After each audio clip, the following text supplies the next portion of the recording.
The morning sun cast a golden glow over my backyard in Willow Creek, a quiet suburb just outside Portland, Oregon, on a crisp October day in 2023.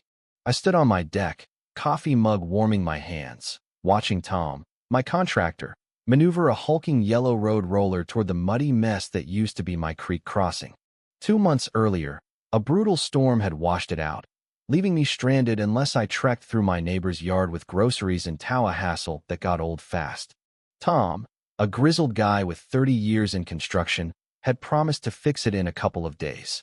The plan was simple: compact gravel, lay a stone base, and get my driveway back to normal.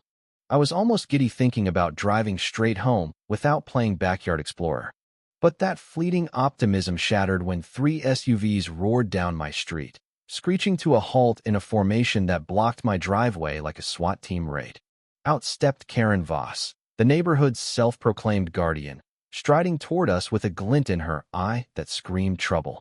She wore a navy shirt with tacky patches and a badge that looked like it came from a dollar store, gleaming in the morning light.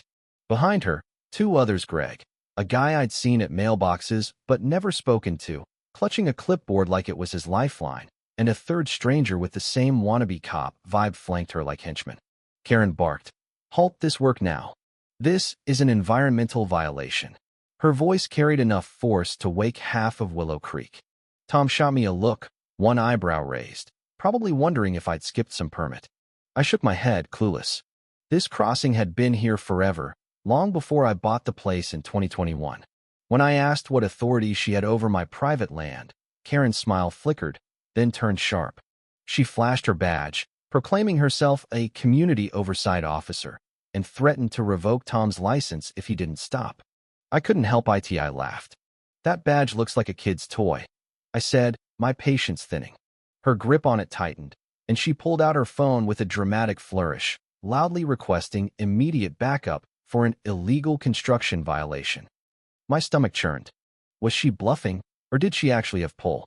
Tom stepped back from the roller, eyeing me like he was ready to pack up and avoid whatever this was. I'd already sunk $4,000 into this project, not to mention weeks of planning. Without this crossing, I was trapped. Emergency services couldn't reach me, deliveries were a nightmare, and another storm could leave me marooned. Karen's crew stood firm, Greg scribbling furiously, the stranger inching toward their SUV like he sensed trouble brewing. The tension was electric, and I felt the weight of a fight I hadn't signed up for. Then, a county truck rolled up, official plates and all, and my heart nearly stopped. Was this Karen's ace, or my salvation? When County Officer Rachel Hayes stepped out, her crisp uniform and no-nonsense demeanor made Karen's act look like a cheap costume party. She scanned the scene-blocked driveway, idling roller, Karen's makeshift posse, and her expression screamed disbelief. "What agency are you with?" she asked Karen, eyeing the plastic badge with barely concealed amusement. Karen puffed up, claiming she represented the Willow Creek Environmental Board. Rachel didn't flinch. "No such board exists in this county," she said flatly. "Who authorized you to call emergency services for a private dispute?" Karen's face paled, her confidence cracking like thin ice. Greg's scribbling grew frantic, and the stranger was halfway to his car. I seized the moment, texting Rachel to document this fake emergency call, suspecting this wasn't Karen's first rodeo. She nodded, pulling out an official notebook, its government seal a stark contrast to Karen's flimsy props. As Rachel wrote, Karen babbled about community protocols, but her voice wavered. Greg cracked first, stammering to Rachel that he was just helping a neighbor, not part of any agency. The stranger bolted to his SUV, and Karen's glare could have burned holes through steel. Relief hit me like a wave, but it was tinged with dread. Rachel's warning to Karen about false reports and impersonation carrying felony charges sent her crew scattering, their SUVs peeling out. Tom fired up the roller, and we got back to work, but that night, alone in my kitchen, I couldn't shake the unease. Something about Karen's calculated performance, the convoy, the badge, the clipboard felt too deliberate. I dug into county records online, and what I found chilled me to the bone. Voss Properties, a shadowy LLC, had snapped up 4 creekside homes in Willow Creek at 50% below market value, each sale preceded by relentless harassment, noise complaints, fake safety violations, even child services reports claiming hazardous conditions. The pattern was undeniable. This wasn't just Karen being a control freak. It was a predatory scheme to force people out and profit from their distress. Then my phone buzzed with an anonymous text. "Stop digging, or your creek will be the least of your worries." At midnight, another message. "Cancel the work, or face consequences you can't imagine." My hands shook as I spread out property records on my table. The Harper family had fled after 14 months of bogus citations. An elderly couple, the Thompsons, sold after daily complaints about their garden.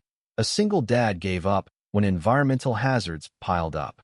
Each sold to Voss Properties dirt cheap. This was organized crime, not a neighbor dispute. I reached out to Lisa Nguyen, who lived near the Harper's old place.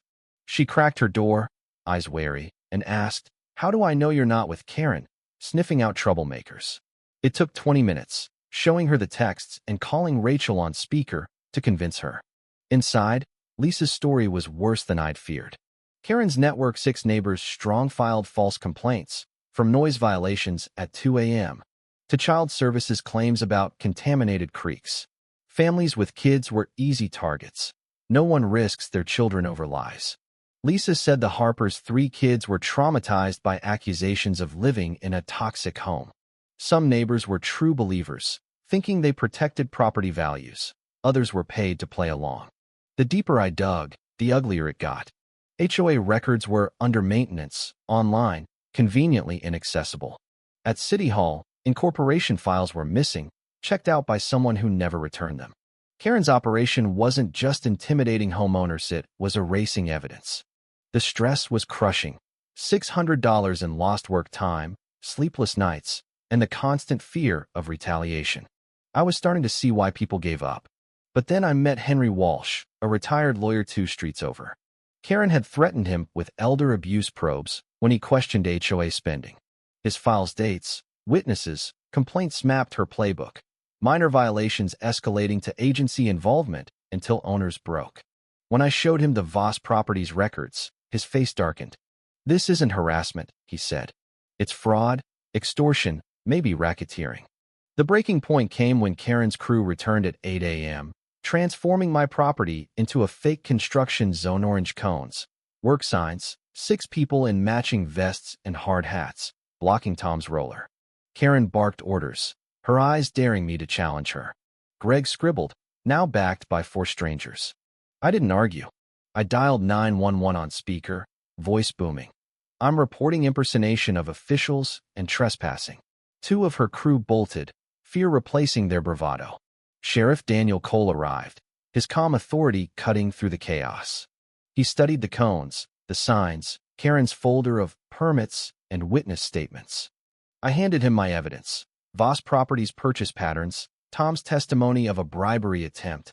Karen offered triple his rate to sabotage my project, and Rachel's report. For agonizing minutes, Karen joked with Greg about troublesome owners, confident her papers would hold. But when Daniel called dispatch, the truth hit like a sledgehammer. No oversight officer existed. The emergency call was flagged as fraud, and HOAs had no enforcement power. "Leave now," Daniel ordered. "You're trespassing and impersonating officials." Karen froze, her facade collapsing. 4 crew members scrambled to their cars, leaving cones scattered. Daniel cuffed her, reading her rights as she stood speechless, the fake badge now a damning prop. 3 days later, Daniel called about new evidence. Greg, terrified of jail, had turned over everything.